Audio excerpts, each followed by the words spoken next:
ಅಂತೂ JDS race ಮಂಡ್ಯಕ್ಕೆ ತಲುಪಿದೆ. ಕಲ್ಯಾಣ ಪ್ರವಾಸವನ್ನ ಮುಗಿಸಿದಂತಹ ನಿಖಿಲ್ ಸಂಘಟನೆಯ ಕಾಯಕವನ್ನ ಕೈಗೆತ್ತಿಕೊಂಡಿದ್ದಾರೆ. ಮೂರನೇ ಹಂತದಲ್ಲಿ ನಿಖಿಲ್ ಮದ್ದೂರು ಮತ್ತು ಮಂಡ್ಯ ರೌಂಡ್ಸ್ ಹಾಕಿದ್ದಾರೆ. ಇದೇ ಮೊದಲ ಬಾರಿಗೆ ಅಂದ್ರೆ ಅಭಿಯಾನದಲ್ಲಿ 3 ವಿಚಾರವನ್ನ ಪ್ರಸ್ತಾಪ ಮಾಡಿದ್ದಾರೆ. 1, ತಮ್ಮ ಸೋಲನ್ನ ಮತ್ತೆ ನೆನಪು ಮಾಡಿಕೊಂಡಿದ್ದಾರೆ. 2, ರೈತರಿಗೆ ಮೊನ್ನೆ ಎಚ್ಡಿಕೆ ಕೊಟ್ಟಂತಹ ನೆರವು. 3, ವೆರಿ ಇಂಪಾರ್ಟೆಂಟ್, ಕುಮಾರಸ್ವಾಮಿ ಮತ್ತೊಮ್ಮೆ ಸಿಎಂ ಆಗಬೇಕು ಅಂತ ಹೇಳಿ ನಿಖಿಲ್ ಕೊಟ್ಟಂತಹ ಕಾರಣಗಳು.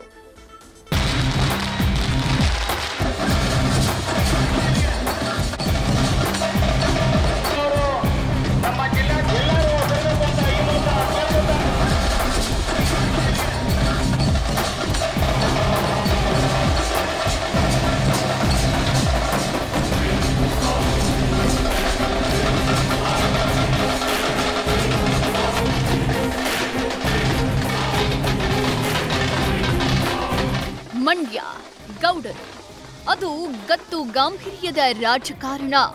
ದೇವೇಗೌಡರ ಕರ್ಮಭೂಮಿ ಹಾಸನವಾದರೂ ರಾಜಕೀಯವಾಗಿ ಮಂಡ್ಯ ಮಣ್ಣಿನ ಕಣದಲ್ಲೂ ಗೌಡ್ರು ಬೆರೆತು ಹೋಗಿದ್ದಾರೆ. ಅದೇ ಮಂಡ್ಯದಲ್ಲಿ ವಾರಸುದಾರಿಕೆ ಪುತ್ರ ಎಚ್.ಡಿ. ಕುಮಾರಸ್ವಾಮಿ ಹೆಗಲಿಗೆ ಹಾಕಿದ ಗೌಡ್ರು ಈಗ ಮೊಮ್ಮಗನ ಮೂಲಕ ಹಳಿ ತಪ್ಪಿದ ಮತ ಬ್ಯಾಂಕ್ನ ಮರುವಶಕ್ಕೆ ಎಂಜಿನ್ ಜೋಡಿಸಿದ್ದಾರೆ.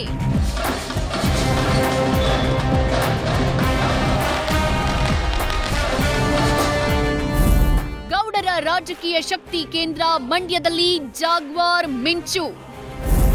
ತಂದೆಯ ಕ್ಷೇತ್ರದಲ್ಲಿ ಪಕ್ಷ ಸಂಘಟನೆ ಅಭಿಯಾನ ನಡೆಸಿದ ನಿಖಿಲ್. ನಿಮಗೆ ತಿಳಿದಿರುವಂತೆ ಗೌಡರಿಗೆ ದೊಡ್ಡ ರಾಜಕೀಯ ಶಕ್ತಿ ಕೊಟ್ಟ ನೆಲ ಅಂದ್ರೆ ಅದು ಮಂಡ್ಯ.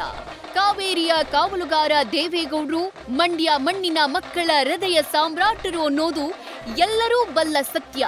ರಾಜಕೀಯ ಕಾಲಘಟ್ಟದಲ್ಲಿ ಏನೇ ಏರಿಳಿತ ಅನುಭವಿಸಿದ್ರು ಕಬ್ಬಿನಷ್ಟೇ ಸಿಹಿಯನ್ನ ಮೊಗೆದು ಕೊಟ್ಟಿದ್ದು ಇದೇ ಮಂಡ್ಯದ ನೆಲ, ಮಂಡ್ಯದ ಜನ.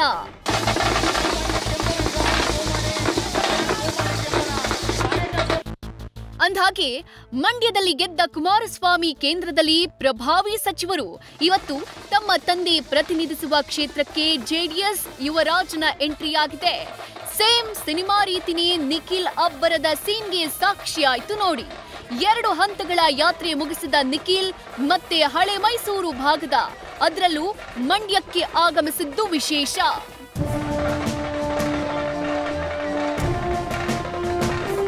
ಇಂದಿನಿಂದ 3 ದಿನಗಳ ಕಾಲ ಮಂಡ್ಯದಲ್ಲಿ ನಿಖಿಲ್ ಅಬ್ಬರ ಕಾಣಿಸಲಿದೆ. ಜನರೊಂದಿಗೆ ಜನತಾದಳ ಸದಸ್ಯತ್ವ ನೋಂದಣಿ ಕಾರ್ಯಕ್ಕೆ ಮದ್ದೂರಿಂದ ಚಾಲನೆ ಸಿಕ್ಕಿದೆ. ದೊಡ್ಡ ಅರಸಿನಕೆರೆಯಲ್ಲಿ ಅಭೂತಪೂರ್ವ ಸ್ವಾಗತಕ್ಕೆ ನಿಖಿಲ್ ಮನದುಂಬಿದ್ರು. ಇಡೀ ಪಟ್ಟಣ ದಳಮಯವಾಗಿ ಹೊಳಿತು. ನಿಖಿಲ್ ರ್ಯಾಲಿ ಮೇಲೆ ಪುಷ್ಪ ವೃಷ್ಟಿಯಾಯಿತು. ಬೃಹತ್ ಹಾರಗಳು ಅಲಂಕರಿಸಿದ್ವು.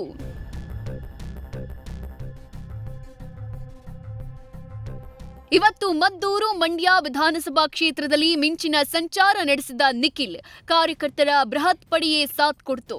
ಇನ್ನು ಮದ್ದೂರಿನ ಭಾರತೀನಗರದಲ್ಲಿ ಕಾರ್ಯಕರ್ತರ ಸಭೆ, ಸದಸ್ಯತ್ವ ನೋಂದಣಿ ಅಭಿಯಾನ ನಡೆಯಿತು. ಬಳಿಕ ಮಂಡ್ಯದ ಕಾಳಿಕಾಂಬ ಸಮುದಾಯ ಭವನದಲ್ಲೂ ಕಾರ್ಯಕರ್ತರ ಸಭೆಯಾಯಿತು. ಚುನಾವಣೆ ಅಭ್ಯರ್ಥಿಯಾಗಿ ನೋಡಿದ್ದೇನೆ. ಈ ಚುನಾವಣೆಯ ಸೋಲು ನನ್ನ ಜೀವನದಲ್ಲಿ ಒಂದು ಪಾಠ. 100ಕ್ಕೆ 100 ಸನ್ಮಾನ್ಯ ಕುಮಾರಣ್ಣವರ ಅನಿವಾರ್ಯತೆ ರಾಜಕಾರಣಕ್ಕೆ ಇದೆ. ಅಂತ ಒಬ್ಬ ನಾಯಕ ಮತ್ತೊಮ್ಮೆ ಈ ರಾಜ್ಯದಲ್ಲಿ 3ನೇ ಬಾರಿ ಮುಖ್ಯಮಂತ್ರಿಗಳಾಗಿ, ಕನಿಷ್ಠ ಪಕ್ಷ ಈ ಬಾರಿ 5 ವರ್ಷ ಮುಖ್ಯಮಂತ್ರಿಗಳಾಗಿ ರಾಜ್ಯದ ಸೇವೆಯನ್ನ ಮಾಡಬೇಕು ಅಂತಕ್ಕಂಥದ್ದು ಇದು ಕೇವಲ ಜನತಾದಳ ಪಕ್ಷದ ಕಾರ್ಯಕರ್ತರ ಒಂದು ಮನಸ್ಸಿನಲ್ಲಿರ್ತಕ್ಕಂಥ ಭಾವನೆ ಅಲ್ಲ. ಇವತ್ತು ರಾಜ್ಯದ ಉದ್ದಗಲಕ್ಕೂ ಕೂಡ ಇವತ್ತು ಪ್ರತಿಯೊಬ್ಬರು ಕೂಡ ಮಾತನಾಡ್ತಾ ಇದ್ದಾರೆ.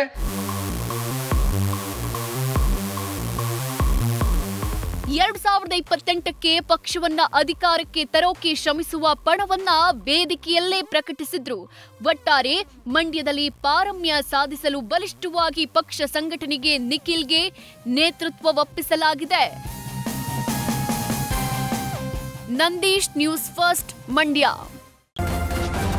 ನ್ಯೂಸ್ ಫಸ್ಟ್ ನಿರ್ಭೀತಿಯಿಂದ ನಿಮ್ಮ ಪರವಾಗಿ.